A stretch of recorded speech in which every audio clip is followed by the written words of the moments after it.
Well, hello everybody, and welcome back to our spooky season movie marathon. It's day 17, and here we are.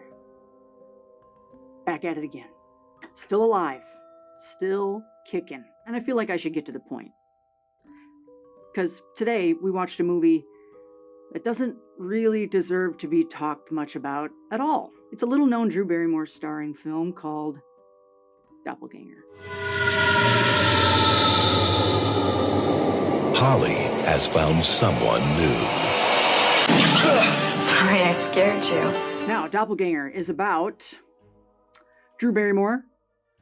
Her character has a doppelganger, a femme fatale that walks around looking for trouble. Now, it's not a twin, okay? Very big difference.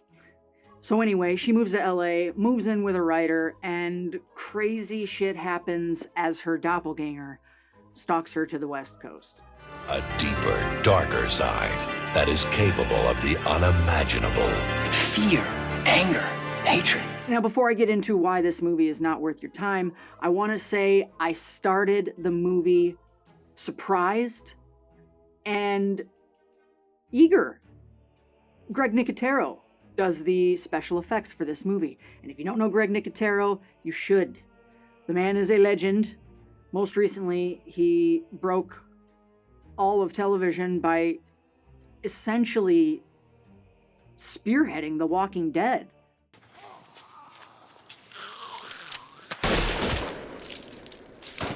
Man, oh man, is his practical effects incredible. Saw that he was doing the creature effects, and I went, oh yes, we're in for a treat. We're in for a hidden gem from the 90s with a young Drew Barrymore at the helm. How great.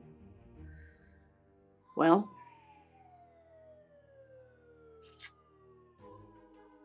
yeah, that quickly ended. I'll just put it that way. Someone very secret. It's very romantic. It starts right away. There's a very, very strange opening with a very young Drew Barrymore who's getting very sexually assaulted by a doctor. And it's played for sexuality's sake. It doesn't feel victim-y, even though you find out later it is. These aren't lovers.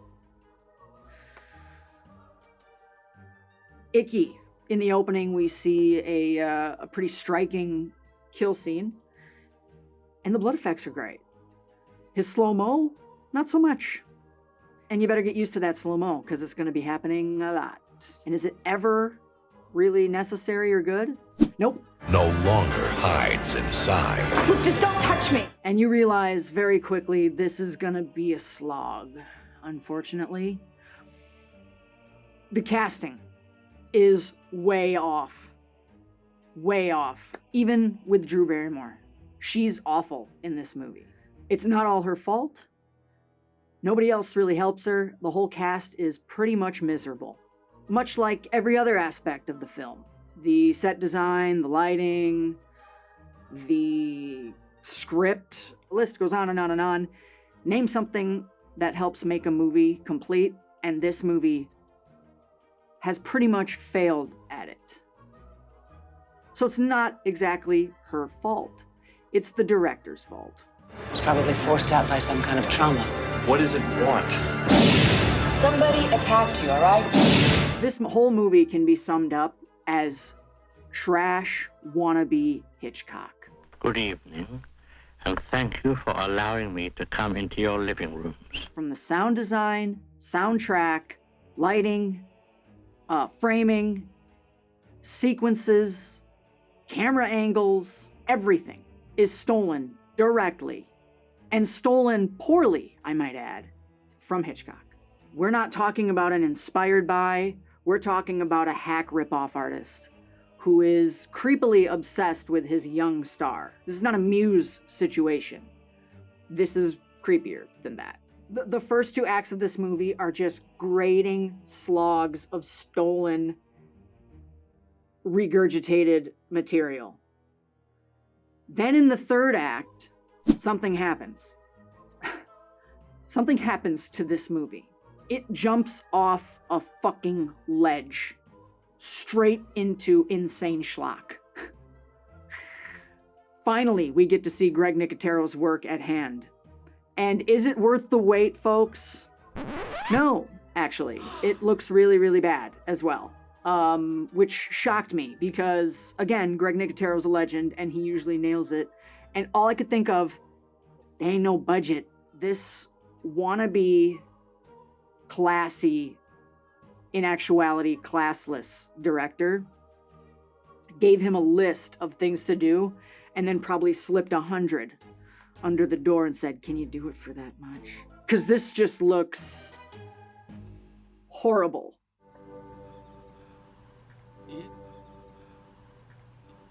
Which helps because at that point, the story has gone off the cliff so hard, you can only improve upon it with crappy practical effects. It makes it such a mess that you start to actually be entertained. And it only took an hour and 10 minutes to get there. Thanks. It is frustrating to watch someone try and emulate his obvious heroes with no real skill whatsoever. Should you watch it for the batshit insane ending that goes so far over the top that it actually makes you smile for 5 minutes? No. You could probably YouTube that part. 20 minutes, if that, of entertainment are not worth an hour slog. With terrible acting, wannabe Jimmy Stewart, wannabe Grace Kelly, wannabe Alfred Hitchcock. It ain't fun. And it's nasty to look at. No depth, no emotion, just a hack. So yeah, I hated this movie. Really frustrated by it. Skip this shit. And let's just hope the next one is worth our spooky time, because this one was not. Thank you guys for watching. Subscribe to the channel. We got more coming. Like the episode. Share the episode. Drew, if you're out there and you're watching this, I'm sorry.